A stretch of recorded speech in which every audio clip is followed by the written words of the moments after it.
আজ আমি class 11-এ economics class নেব। আজকের টপিক হলো মানি অ্যান্ড ব্যাংকিং। এই অধ্যায়ে আমি তোমাদের অর্থ ও ব্যাংক ব্যবস্থা পড়াবো। কোনো অর্থনীতিতে অর্থ ও ব্যাংক ব্যবস্থার একটি উল্লেখযোগ্য ভূমিকা আছে।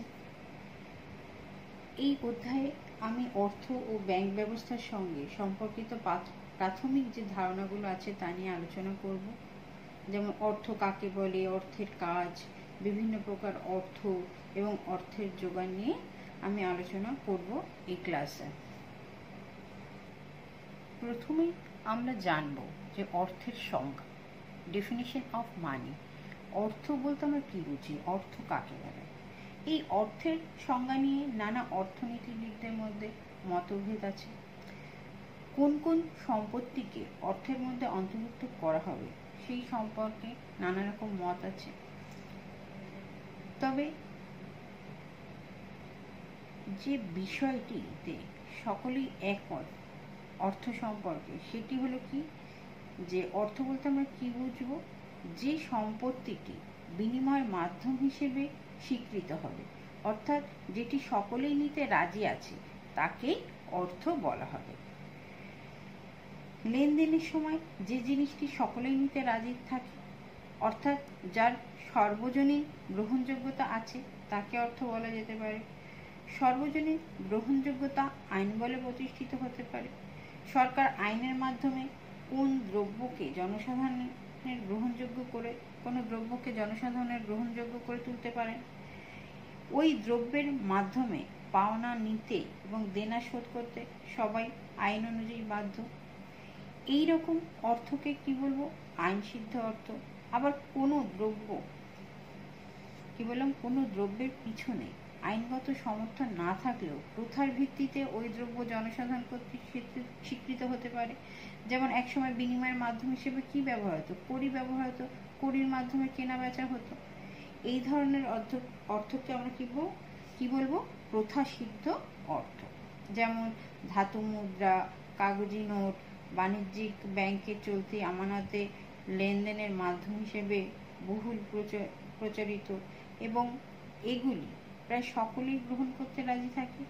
সেই জন্য চিরাচরিত সংজ্ঞা অনুযায়ী এগুলোকে অর্থ বলা যেতে পারে। তাহলে অর্থ বলতে আমরা কি বুঝি বা কাকে আমরা অর্থ বলবো সেটা জানা। এবার আসি অর্থের কাজ কি। Functions of money. বিনিময় ব্যবস্থার অসুবিধাগুলো দূর করার জন্য অর্থের প্রচলন হয়েছে। ঠিক আছে, অর্থের কাজ হলো চারটি, অর্থের প্রধান কাজ হলো চারটি।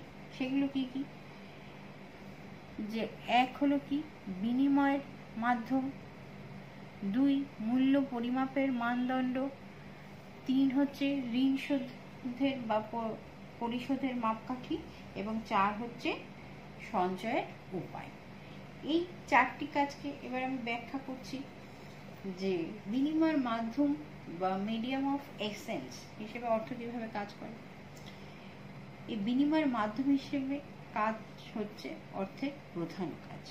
দ্রব্য বিনিময় ব্যবস্থার অসুবিধা দূর করার জন্যই অর্থের প্রচলন। যে সম্পত্তি লেনদেনের সময় সকলেই গ্রহণ করতে রাজি থাকে তাকে আমরা অর্থ বলি। অর্থের সাহায্যে লেনদেন হলে পারস্পরিক অভাবের কি হয়, দ্বৈত সমাপন প্রয়োজন হয় না, অভাবের দ্বৈত সমাপতন প্রয়োজন হয় না। বিনিময়ের মাধ্যম হিসেবে অর্থের সার্বজনীন গ্রহণযোগ্যতা থাকায় লেনদেনের কাজটি অনেক সহজ হয়। দ্বিতীয় কাজ হচ্ছে কি পরিমাপের মানদণ্ড, ইউনিট অফ অ্যাকাউন্ট। দেশের মধ্যে নানা ধরনের দ্রব্য সামগ্রী সেবা কার্য উৎপন্ন হয়। প্রতিটি দ্রব্যের মাপের একক বিভিন্ন। এই সমস্ত দ্রব্য সামগ্রীকে যদি একটি সাধারণ মাপকাঠিতে প্রকাশ করতে হয় তাহলে অর্থের মাধ্যমেই তা সম্ভব হয়, প্রকাশ করা সম্ভব হয়। প্রতিটি দ্রব্যের মূল্য আমরা অর্থের মাধ্যমে প্রকাশ করি। অর্থের মাধ্যমে প্রকাশিত মূল্যগুলিকে যোগ করে সমস্ত দ্রব্য সামগ্রীর মোট মূল্য আমরা হিসাব করতে পারি। জাতীয় আয় পরিমাপের জন্য এই ধরনের মানদণ্ড অবশ্যই প্রয়োজন। পরের কাজ কি আছে, তৃতীয় কাজ কি, যে মূল্য শোধের মাপকাঠি।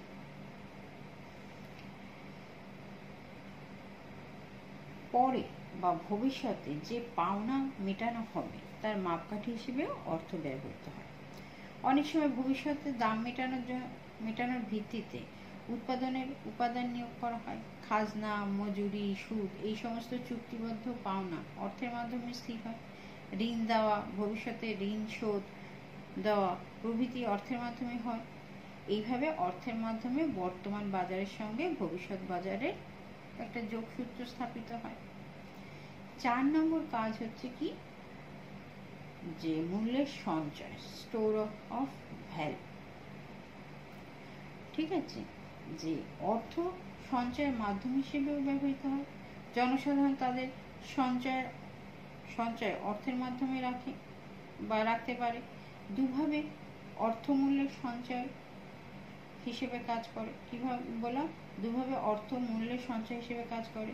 1 নম্বর কি, অর্থ ব্যবহারের ফলে কেনা ও বেচা এই দুটি কাজকে পৃথক করা বা আলাদা করা সম্ভব হয়। কোনো দ্রব্য বিক্রি করে কি হয়, উৎপাদক অর্থ পায়। ওই অর্থ সঙ্গে সঙ্গে অন্য দ্রব্য কিনতে ব্যয় নাও হতে পারে। কি বললাম? কোনো দ্রব্য বিক্রি করে উৎপাদক যে অর্থ পায় সেই অর্থ সঙ্গে সঙ্গে অন্য দ্রব্য কিনতে ব্যয় নাও হতে পারে। আবার ওই অর্থের পুরোটাই অন্য দ্রব্য কিনতে ব্যয়িত নাও হতে পারে।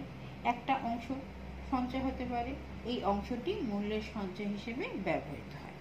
দ্বিতীয়ত কি, যে লোকেরা আয় করে একটা নির্দিষ্ট সময় বাদ, যেমন মাসে একবার বা সপ্তাহে একবার আয় করে, কিন্তু ব্যয় করতে হয় সারা মাস ধরে বা সারা সপ্তাহ ধরে। লোকেরা আয় করার সঙ্গে সঙ্গে সমস্ত অর্থ ব্যয় করে না, আয়ের একটা অংশ অর্থের আকারে রেখে দেয়।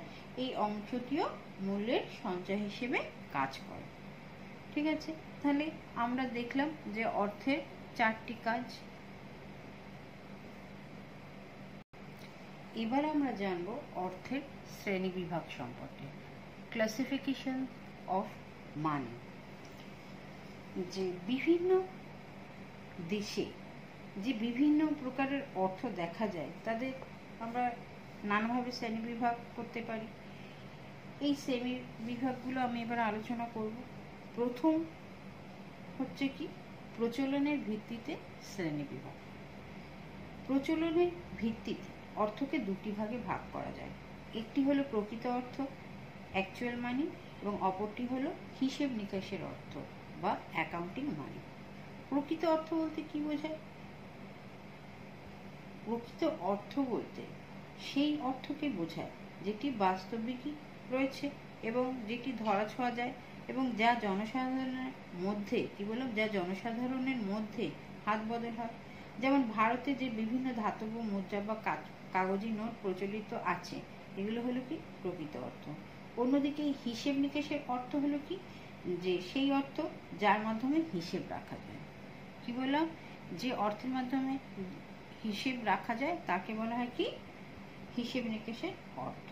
কোনো দেশের হিসেব নিকেশের অর্থ এবং প্রকৃত অর্থ একই হতে পারে, আবার প্রকৃত অর্থ এবং হিসেব নিকেশের অর্থ আলাদাও হতে পারে। যেমন আন্তর্জাতিক অর্থ ভাণ্ডার, ইন্টারন্যাশনাল মনিটারি ফান্ড, এর সমস্ত হিসেবপত্র একটি মুদ্রায় প্রকাশ করা হয়। সেই মুদ্রার নাম হলো কি SDR, স্পেশাল ড্রয়িং রাইটস। বাস্তবে কিন্তু এই স্পেশাল ড্রয়িং রাইটস বা SDR নামে কোনো মুদ্রা নেই। বাস্তবে এই ধরনের কোনো মুদ্রা নেই। SDR এর অস্তিত্ব শুধুমাত্র IMF এর হিসেবের খাতাতেই আছে। দ্বিতীয় হলো উপকরণ অনুসারে শ্রেণীবিভাগ। যে বস্তু দিয়ে অর্থ প্রস্তুত করা হয় তার ভিত্তিতে অর্থকে দুটি শ্রেণীতে ভাগ করা হয়। একটি হলো ধাতব অর্থ, আরেকটি হলো কাগজি অর্থ। ধাতব অর্থ হচ্ছে বিভিন্ন ধাতু দিয়ে তৈরি, যেমন স্বর্ণ মুদ্রা, রৌপ্য মুদ্রা, তামার তৈরি মুদ্রা, নিকেলের তৈরি মুদ্রা ইত্যাদি হলো বিভিন্ন ধাতু মুদ্রা। বিভিন্ন দেশে বিভিন্ন সময় চালু ছিল। ধাতু নির্মিত অর্থকে আমরা ধাতব অর্থ বলে থাকি। অন্যদিকে কাগজের নোটকে বলা হয় কাগজি মুদ্রা। 3 নম্বর হলো যে গ্রহণযোগ্যতার ভিত্তিতে শ্রেণীবিভাগ। গ্রহণযোগ্যতার ভিত্তিতে অর্থকে দুটি ভাগে ভাগ করা হয়। এক হচ্ছে আইনসিদ্ধ অর্থ, লিগ্যাল টেন্ডার মানি, আর দুই হচ্ছে ঐচ্ছিক অর্থ বা অপশনাল মানি। আইনসিদ্ধ অর্থ কাকে বলবো? যে অর্থ মানে যে অর্থের পিছনে আইনের সমর্থন রয়েছে তাকেই আমরা আইনসিদ্ধ অর্থ বলবো। এই ধরনের অর্থ লেনদেনের ক্ষেত্রে গ্রহণ করতে সবাই বাধ্য। দেশের সরকার আইন বলে এই অর্থকে প্রচলন করেন এবং আইনের সমর্থন থাকার জন্যই সকলে এই অর্থ নিতে রাজি থাকে। ভারতের সমস্ত ধাতব মুদ্রা এবং কাগজি নোটই হলো কি আইনসিদ্ধ অর্থ। ঐচ্ছিক অর্থের ক্ষেত্রে ওই অর্থ গ্রহণ করার কোনো বাধ্যবাধকতা নেই। কোনো ব্যক্তি ঐচ্ছিক অর্থ গ্রহণ করতে রাজি নাও হতে পারে। এটা গ্রহণ করা বা না করা তার ইচ্ছের উপর নির্ভর করে। যেমন আমানত অর্থের কথা বলা যেতে পারে। বাণিজ্যিক ব্যাংকের কাছে চলতি আমানত হিসেবে যে টাকা রয়েছে সেই টাকার উপর চেক কেটে লেনদেন হতে পারে, সেই জন্য চলতি আমানতকে অর্থের মধ্যে ধরা হয়। এই ধরনের আমানত অর্থ কিন্তু আইনসিদ্ধ অর্থ নয়, এটি হলো ঐচ্ছিক অর্থ। কারণ কোনো ব্যক্তি চেকের মাধ্যমে পাওনা গ্রহণ করতে রাজি নাও হতে পারে। এই যে আইনসিদ্ধ অর্থ পড়লাম জানলাম, এই আইনসিদ্ধ অর্থ আবার দু রকম হতে পারে। এক হচ্ছে অসীম আইনসিদ্ধ অর্থ, আনলিমিটেড লিগ্যাল টেন্ডার মানি, এবং সসীম আইনসিদ্ধ অর্থ, লিমিটেড লিগ্যাল টেন্ডার মানি। অসীম আইনসিদ্ধ অর্থের সাহায্যে আইনত যে কোনো পরিমাণ মূল্যের লেনদেন মেটানো সম্ভব। অন্যদিকে সসীম আইনসিদ্ধ অর্থের সাহায্যে একটি নির্দিষ্ট পরিমাণ বেশি দিলে লোকে তা গ্রহণ করতে অসম্মত হতে পারে। ভারতে 1 টাকার নোট ছাড়া কাগজি নোটগুলি অসীম আইনসিদ্ধ অর্থ, কিন্তু ধাতব মুদ্রাগুলি সসীম আইনসিদ্ধ অর্থ। কি বললাম? ভারতে 1 টাকার নোট ছাড়া কাগজি নোটগুলো সবই অসীম আইনসিদ্ধ অর্থের উদাহরণ, আর ধাতব মুদ্রাগুলো হচ্ছে সসীম আইনসিদ্ধ অর্থের উদাহরণ। 4 নম্বর হচ্ছে পদমর্যাদার ভিত্তিতে শ্রেণীবিভাগ। যে নিদর্শনের আরেক ধরনের শ্রেণীবিভাগ হলো পদমর্যাদা বা নিদর্শনের ভিত্তিতে। নিদর্শনের ভিত্তিতে অর্থকে প্রামাণিক অর্থ বা স্ট্যান্ডার্ড মানি এবং টোকেন অর্থ বা টোকেন মানি এই দুই ভাগে ভাগ করা হয়।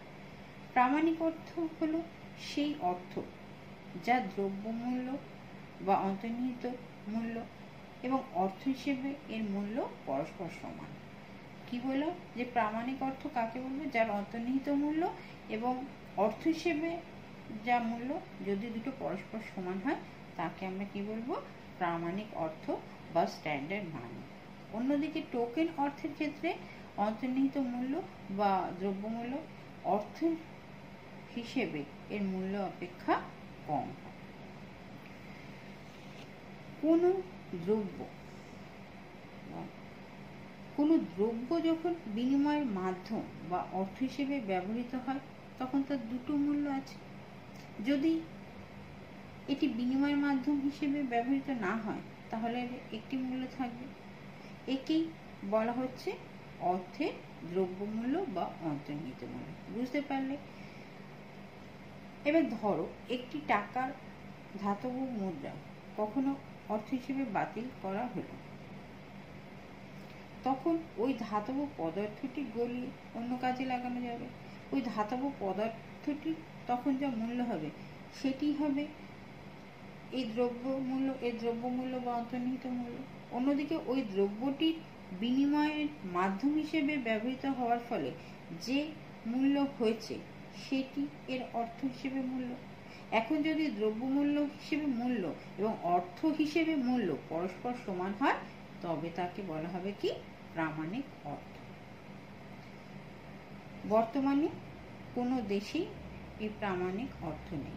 যে সমস্ত ধাতু মুদ্রা চালু আছে সেগুলির দ্রব্যমূল্য সেগুলির অর্থ হিসেবে মূল্য অপেক্ষা কম, কাজেই এগুলি হচ্ছে টোকেন অর্থ।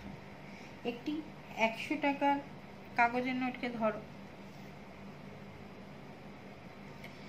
এটির অর্থ হিসেবে মূল্য কত? 100 টাকা। কিন্তু যদি কখনো 100 টাকা নোট বাতিল হয়, অর্থাৎ যদি এটি অর্থ হিসেবে ব্যবহৃত না হয়, তাহলে এটি কি এক টুকরো কাগজ হিসেবেই গণ্য করবো আমরা। তাহলে এর দ্রব্যমূল্য কি যৎসামান্য, কাগজের দ্রব্যমূল্য যৎসামান্য। কাজেই 100 টাকার নোটের দ্রব্যমূল্য কি বললাম, দ্রব্যমূল্যের অর্থ হিসেবে মূল্য অপেক্ষা কম। 100 টাকার নোটের দ্রব্যমূল্য এর অর্থ হিসেবে মূল্য অপেক্ষা কম হলো। কাজেই 100 টাকার নোট কি একটি টোকেন অর্থ। তেমনি 1 টাকার ধাতু মুদ্রায় যা ধাতু আছে তার দ্রব্যমূল্য 1 টাকার চেয়ে কম, সেই জন্য 1 টাকার মুদ্রাও কি টোকেন অর্থ। এবার আমরা জানবো আমানত অর্থের বিষয়, যে আমানত অর্থ আমরা কাকে বলি। যে আমি আগেই বলেছি যে ব্যাংকের কাছে জনসাধারণের যে আমানত থাকে, সেই আমানতের মাধ্যমে লেনদেন হয়। আমানত অর্থের উপর চেক কেটে সেই চেকের মাধ্যমে পাওনা মেটানো হয়। আমানত, যদিও আমানত অর্থ সকলে গ্রহণ করতে বাধ্য নয়, কিন্তু উন্নত অর্থনীতিতে অধিকাংশ লেনদেনই এই আমানতের অর্থের মারফত হয়। কি বললাম? উন্নত অর্থনীতিতে অধিকাংশ লেনদেনই এই আমানত অর্থের উপর হয়। উন্নত দেশগুলিতে আমানত অর্থ এই জন্য একটি গুরুত্বপূর্ণ ভূমিকা পালন করে। ব্যাংকগুলির কাছে জনসাধারণের যে আমানত থাকে, সেই আমানতগুলিকে মোটামুটি 3 ভাগে ভাগ করা হয়। প্রথমত হচ্ছে চলতি আমানত বা কারেন্ট অ্যাকাউন্ট ডিপোজিট। চলতি আমানত বলতে কি বোঝায়? যে চাহিদা মাত্র এই টাকা, এই আমানতের টাকা চাহিদা মাত্র তোলা যায়, ঠিক আছে, তাই একে চাহিদা আমানতও বলা হয় বা ডিমান্ড ডিপোজিটও বলা হয়। কি বললাম? এই চলতি আমানতের টাকা চাহিদা মাত্র তোলা যায়, তাই একে চাহিদা আমানতও বলা হয়। এই ধরনের আমানতের উপর ব্যাংক কোনো সুদ দেয় না, এগুলি যখন খুশি চেক কেটে তোলা যায়। এই আমানতের উপর যখন খুশি চেক কেটে তোলা যায়। দ্বিতীয়ত কি মেয়াদি আমানত বা স্থায়ী আমানত। কি বললাম? মেয়াদি আমানত বা স্থায়ী আমানত, term deposits or fixed deposits. এই আমানতগুলি একটি নির্দিষ্ট সময়ের জন্য করা হয়।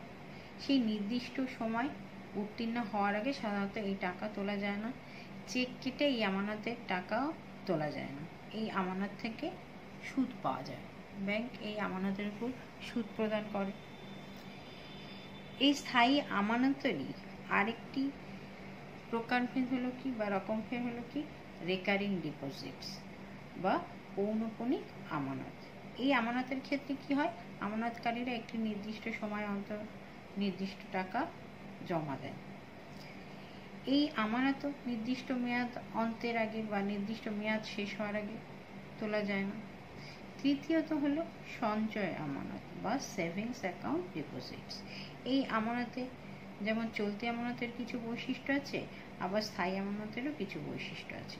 সঞ্চয় আমানতে সুদ দেয়, সঞ্চয় আমানতের উপর সুদ পাওয়া যায়, ব্যাংক সুদ দেয়, এবং সমস্ত টাকা যখন খুশি তোলা যায় না। টাকা তোলার ব্যাপারেও কিছু বিধিনিষেধ থাকে। তাহলে আমানত অর্থ আমরা কাকে বলবো? যে আমানতকে আমরা লেনদেনের কাছে ব্যবহার করতে পারবো, অর্থাৎ যে আমানতের উপর চেক কেটে পাওনাদারদের দাবি মেটানো যাবে, সেই আমানতকেই আমরা আমানত অর্থ হিসেবে গণ্য করব। তাহলে কি বলতে পারি আমরা? যে চলতি আমানত এবং সঞ্চয় আমানতের কিছুটা অংশ আমাদের আমানত অর্থ হিসেবে গণ্য করা উচিত। মেয়াদি আমানতকে অর্থ হিসেবে গণ্য করা যায় না, কারণ মেয়াদি আমানতের উপর চেক কাটা যায় না। চলতি আমানত এবং সঞ্চয় আমানতের অর্থ আমরা কি চেকের মাধ্যমে তুলতে পারি, বা চেকের সাহায্যে এই চলতি এবং সঞ্চয় আমানতের উপর চেক কেটে আমরা লেনদেন বা পাওনা মেটাতে পারি। তাই এই চলতি আমানত ও সঞ্চয় আমানতে কিছুটা অংশকে আমরা আমানত হিসেবে গণ্য করতে পারি। যেহেতু মেয়াদি আমানতকে অর্থ হিসেবে গণ্য করা যায় না, কারণ কি? যেহেতু মেয়াদি আমানতের টাকা আমরা চেকের মাধ্যমে তুলতে পারি না, তাই মেয়াদি আমানতকে অর্থ হিসেবে গণ্য করা যায় না।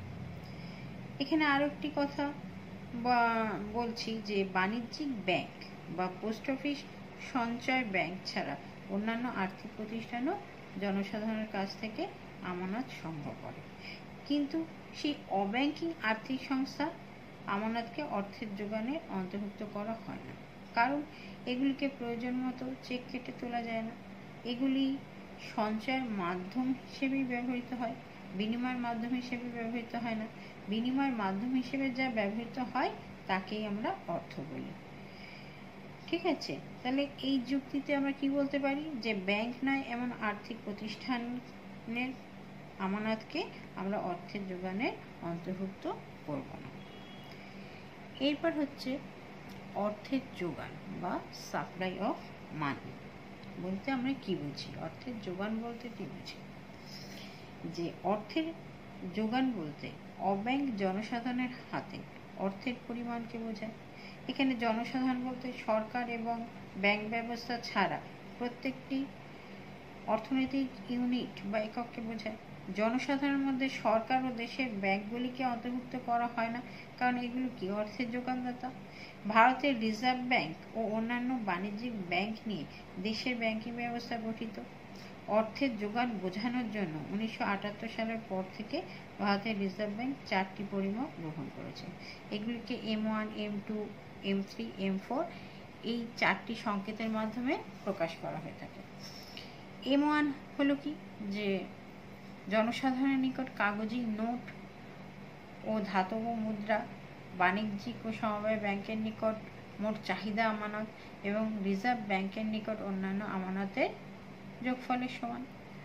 সুতরাং আমরা যদি শর্টে বলতে চাই তাহলে কি বলবো, M1 = C + DD + OD, যেখানে C হলো কি জনসাধারণের হাতে কাগজি মুদ্রা ও ধাতব মুদ্রার পরিমাণ, DD হলো ব্যাংকগুলির হাতে চাহিদা আমানত এবং OD হলো রিজার্ভ ব্যাংকের হাতে অন্যান্য আমানত।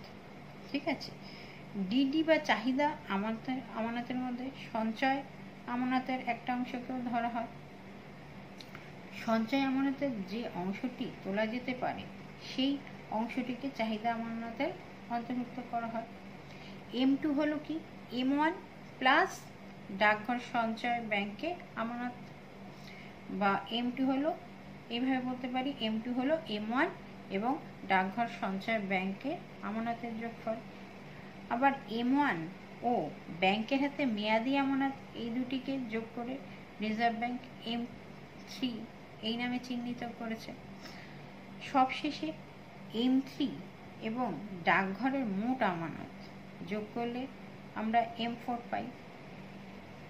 তাহলে সংকীর্ণ অর্থের যোগান বলতে আমরা কি বুঝি, M1কেই বোঝাই। তাহলে সংকীর্ণ অর্থে আমরা অর্থের যোগান বলতে কি বলবো বা কি বোঝাবো, যে কোনো অর্থনীতিতে জনসাধারণের কাছে গচ্ছিত নোট ও মুদ্রা, বাণিজ্যিক ব্যাংকসমূহের কাছে গচ্ছিত চাহিদা আমানত এবং দেশের কেন্দ্রীয় ব্যাংকের কাছে গচ্ছিত অন্যান্য আমানতের পরিমাণকেই সংকীর্ণ অর্থে দেশের অর্থের যোগান বলা হয়, যাকে আমরা M1 দ্বারা ডিনোট করি। কি বললাম, যাকে M1 দ্বারা ডিনোট করা হয়।